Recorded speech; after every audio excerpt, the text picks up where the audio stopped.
What is going on, people, and welcome back to another video on the channel. It's your boy Spainey, and if you're new here, I am currently training for my first ever marathon, which will be London 2026 on the 26th of April, so in just under 3 months. Super excited and bringing you guys along for the training journey. Now, week 19. You know what? I'm not going to do my usual of just waffling and making these videos mad long.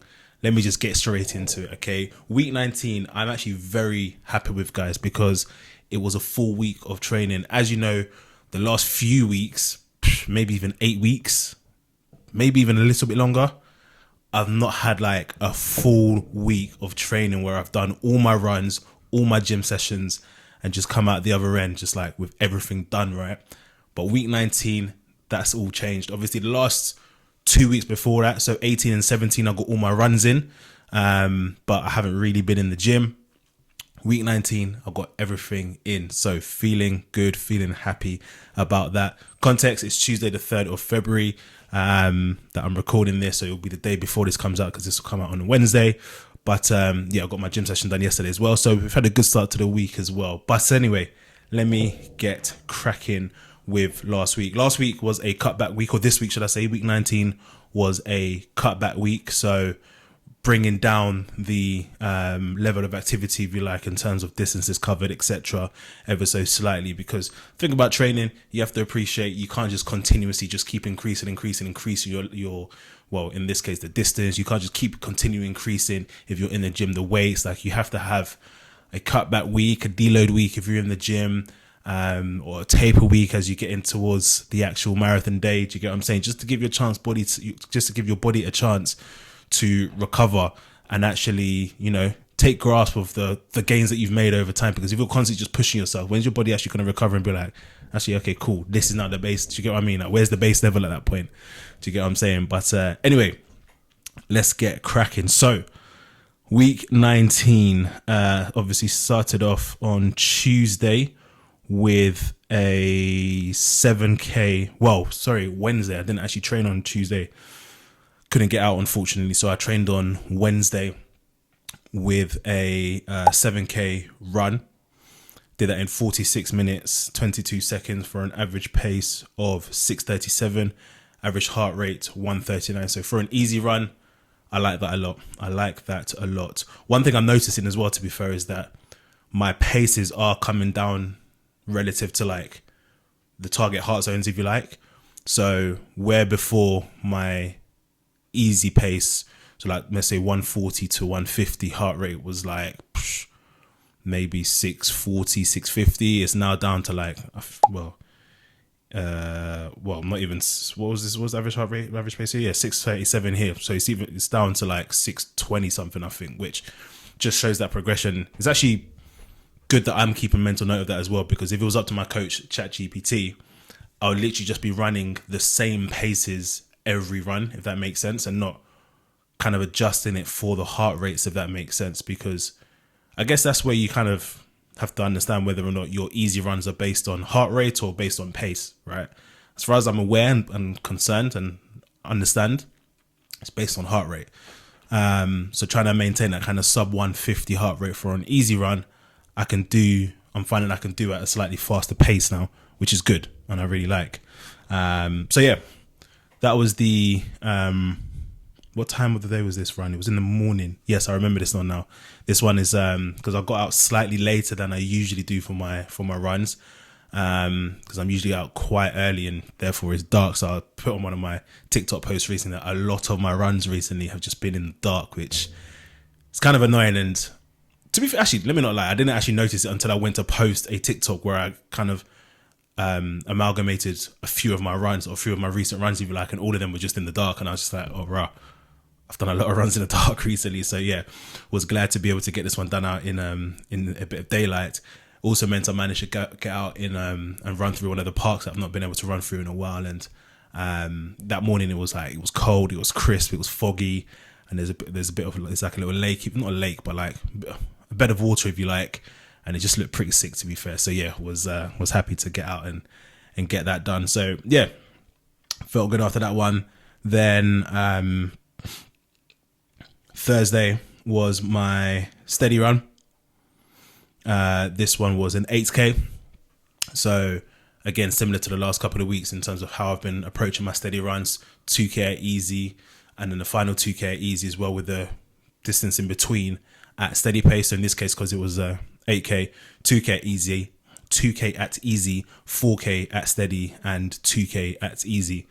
So did that in a time of 48 minutes 53 for an average pace of 6:06, average heart rate of 148. So this is kind of the point that I'm making with regards to my heart rate. So I'll put the splits on screen. Got them on here now, but I'll put the splits on screen. But for the first kilometer, I did it in 6:34, second in 6:26. So those are the two easy paces. And as you can see, 6:34 and 6:26, my heart rate got to 135, right? Then for the steady paces, so third kilometer, I did it at in 5:29, 5:23, 5:27, 5:28. So those are the steady paces. And again, I mean, heart rate got to a max of 164, which I'm not mad at. And then for my final 2 kilometers, slowed it right down to 7:09 for the last one. But that was, I wanted to be quicker than that. But where I think I mentioned in the previous video that when you're in that transition period, it's difficult to gauge how fast you're actually going, right? So I just ended up doing it in 7:09 and then 6:51. I guess I wanted to do that quicker, but I guess by that point I was just like, there's no point. Like, let me just slow it down. Do you get what I'm saying? Or I think, to be fair, what I was trying to do is just make sure my heart rate got down to like in between like 140 and 150, and maybe that's the pace that got me there. But again, felt good, so can't complain. And so as I said last week, because I think this run last week was the first run that I actually felt good in. So my steady run Thursday of week 18 is the first run of the year that I actually started to feel good and started to feel like back to, cool, like we're making progress. Do you get what I mean? And these 2 runs so far have been no different, so feeling good about that. Then did a 5K recovery run on the treadmill. Annoyingly, this treadmill that I was on, I couldn't connect my watch to, so I didn't have a way of syncing the two, if you like. So my watch would say one thing and the treadmill would say one thing, but I guess naturally you'd obviously go based off what the treadmill says. And it was just weird because I think with the treadmill it just feels so different. So I'm like, I feel like I'm going a lot faster than I actually am. So I looked at a video. So like, I'll be running on the treadmill, obviously. I feel like I'm going faster than what the treadmill's telling me the pace I'm doing. I watched back on a video of myself because I had to post something. I didn't have to, but I posted something on TikTok, obviously, as an update from my training that day. And I looked like I was going slow. Do you get what I mean? So it's like treadmills really mess with my mind when it comes to running. And then I'm looking at my watch, and my watch is telling me another thing. Like, it's just annoying. But anyway, it got done. 5K got done. And this one I'm going to have to go to a picture that I took of the treadmill as opposed to... where is it? There we go. As opposed to giving you what my watch or Strava says. So 5K did in 40 minutes exactly. Average pace of 40 minutes and 50 seconds. Average pace of 8 minutes and 10 seconds per kilometer. Average heart rate 134. So I mean, for a recovery run, that's fine. To be fair, I want my recovery runs to be around that 8-minute mark, if you like. Obviously, the purpose of them is just to kind of flush the legs of the toxins and stuff and get me prepared for the long run, which was on Sunday, obviously. And this long run this week, I can't lie to you, I wasn't feeling it, guys. I was not feeling it. Like, as soon as I set off, bear in mind I start going uphill, if you like. But as soon as I set off, I said, my legs... Well, this time around, should I say, I start going uphill. Usually I'd run downhill depending on the route that I'm taking. But this time I went right out of the house as opposed to left, and therefore was going uphill. And I knew straight away, I was like, my legs are not feeling it today at all. Do you get what I mean? They just felt mad heavy because, as I say, obviously not only have I been running this week, but I've been back in the gym properly and I've got my 3 sessions done. So I touch on this in next week's video. As I say, I think I've said I've already started recording. It's Tuesday and I'm doing a week vlog, or a training week vlog. So, but after my session yesterday, I've recorded and basically was saying or updating you that I have, look at me giving you a preview. I have changed my split basically. So I'm no longer doing push-pull legs, which I've been doing for time. I'm now doing upper, lower, and full body. So where last week, annoyingly, obviously ideally I do that on Monday, Wednesday, and Friday. Last week I think I did. What days did I train? I can't remember exactly what days I trained, but the point is, the lower and full body sessions I did on Friday and Saturday. So come Sunday, I've got DOMs. Do you get what I'm saying? I've got DOMs from having trained legs 2 days in a row, pretty much. Obviously not the exact same muscles, exact same exercises, etc., or exact same intensity, let's say. But I've got DOMs. Do you get what I'm saying? So I knew kind of going into the run that it might be a little bit of a struggle, but in the past I've been able to run with DOMs, but I guess those are shorter distances and also very crucially on flatter surfaces. So in the past it's been like maybe 5k or something, maybe 6k max that I've done on DOMs, which I guess is fine. But yeah, I guess this time round I went to do, I'd set out to do an 18k run. And I'm not going to lie, guys, I ended up tapping out at 15k just because it got to a point where my legs were moving barely. Barely. Like, even though my pace, I think, was at like 30 something, I think, for the last kilometer. So it wasn't even that. No, I lied. Well, yeah, okay, cool. So look, I'll put the splits on screen. Anyway, let me start with the time. So 15k, 1 hour 42 minutes. Average pace of 6:51, average heart rate of 141. So all good. And then split. So I was maintaining around let's call it average 6:35 for the first couple kilometers. Then I hit about 7 kilometers. Why did I hit 7 kilometers? I must have hit a hill. That's all I can think. I must have hit a hill. Yeah, I did hit a hill actually. A very steep one as well. So it took me 7:11. Then got back down to like 6 something. There's a random 5:48 there. Then 6:19, 6:32, 6:27, and then boom. I think at this point, at kilometer 12, there was like just a dirty hill that I was just like, look, this is meant to be like an easy run. My legs aren't feeling it. Like, I'm just gonna walk at this point. So I walked for quite a bit. I'm not gonna lie.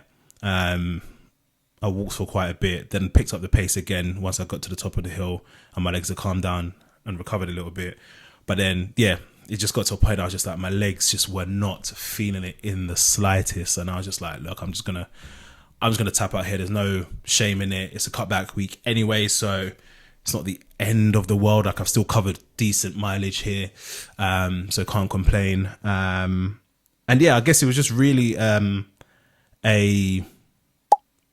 it taught me a lot about myself, because I'm usually the type of person that's like, no, I need to, do you get what I'm saying? Keep going, And like, I would usually feel really, really bad about cutting a lot. Like a run like that, I would typically feel really bad about cutting that short and not doing the mileage that I was supposed to do, because I'm just like, I'm not a quitter. Do you get what I'm saying? Like, man's not a quitter.